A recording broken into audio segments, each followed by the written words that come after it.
प्रधानमंत्री नरेंद्र मोदी ने यह साफ मैसेज दिया है कि बिहार को विशेष राज्य की दर्जा नहीं दिया जाएगा। बिहार के लोगों को बिहार में नौकरी नहीं दिया जाएगा।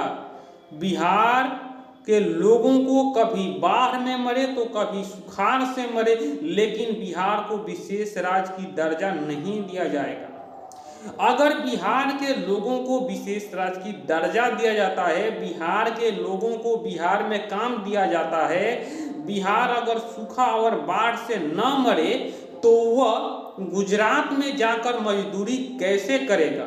इसीलिए बिहार के लोगों को यह सुविधा नहीं दिया जाएगा। बिहार में जिस तरह भ्रष्टाचार चल रहा है वह चलने दिया जाएगा। बिहार में टूरिज्म की व्यवस्था नहीं किया जाएगा। बिहार में माता जानकी की मंदिर नहीं बनेगा। बोध गया के टूरिज्म के रूप में उतना विकास नहीं होगा, क्योंकि बिहार के लोगों को अगर ऐसा चौतरफा विकास मिल जाए तो बिहार के लोग दूसरे राज्यों में मजदूरी करने नहीं जाएंगे। अब तो जनरल डिब्बा भी घटा दिया गया है। अब लैट्रिन में भर कर जाइए या सीट पर खड़े होकर जाइए या ट्रेन के छत पर जाकर तार धर लीजिए बिजली की, तब कैसे ही जाइए, लेकिन आपको जाना ही पड़ेगा। अगर तार धरेंगे तो सीधा भगवान के पास चल जाएंगे, और नहीं धरेंगे तो आप जाकर दूसरे राज्यों में मजबूरी करने के लिए मजबूर हैं। जी हाँ दोस्तों, जिस तरह से अभी नेपाल पानी छोड़ेगा तो बिहार बाढ़ से मरेगा, और बिहार के कुछ ऐसे जिले हैं जो सुखाड़ से मर जाएंगे, और उसके बाद भी बिहार को विशेष राज्य की दर्जा नहीं दिया जाएगा। बिहार का बॉर्डर जो दूसरे देश के बॉर्डर से लगते हैं, उसके बाद भी बिहार के लोगों को विशेष राज्य की दर्जा नहीं दिया जाएगा।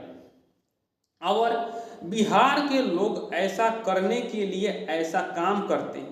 बिहार के लोग अगर वोट देने की बात आए तो अपने जाति धर्म के आधार पर वोट करते हैं, और इसीलिए जब बिहार में विधानसभा और लोकसभा का चुनाव होता है तो जातीय समीकरण साध कर टिकट दिया जाता है, और वहां से लोग चुनाव जीत जाते हैं। और चुनाव जीतने के बाद वह बिहार के लिए काम नहीं करते हैं, वह सरकार के लिए काम करते हैं। सरकार कैसे हमको अच्छा कहे, हमको सम्मानित करे, इसके लिए विधायक और सांसद काम करने लगते हैं। देखिए यूपी में चरतरफा विकास हुआ।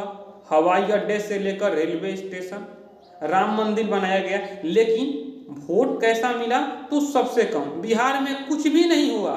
लोग जाति और धर्म के आधार पर वोट दे दिया। कुछ लोग मोदी के नाम पर तो कुछ लोग नीतीश के नाम पर वोट दे दिया, और यहाँ पर पूरी तरह से बीजेपी को वोट मिली। लेकिन ऐसे करने पर ऐसा ही हाल होगा। आपको यूपी बिहार के लोगों को बोरियों के तरह भरकर जाना ही पड़ेगा दूसरे राज्यों में।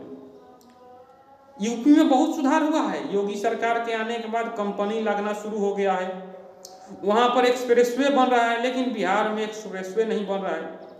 बिहार में जो पुल बन रहा है वो अभी गिर रहा है। इस पर कोई ना शासन, ना प्रशासन, ना सरकार इस पर कोई कानून ही नहीं बना रहे। उसके बाद भी बिहार के लोग अपने जातीय का वोट देता है, लेकिन उस जाति का विकास हो या न हो। जी हाँ दोस्तों, आपको क्या लगता है कि जाति धर्म के आधार पर वोट देने से बिहार को विशेष राज्य की दर्जा मिल जाएगा? अगर नरेंद्र मोदी 240 सीट लेकर आए, अल्पमत में उनकी सरकार है, उसके बाद भी नीतीश कुमार के बात नहीं सुनते हैं, तो अगर उनकी अपनी अगर सरकार बने 272 के बाद, अगर कांग्रेस का भी बने, तो वह क्या अपने विधायक का बात सुनेगा? नहीं सुनेगा। जी हाँ दोस्तों, यह वीडियो कैसा लगा कमेंट बॉक्स में अपनी राय रख सकते हैं।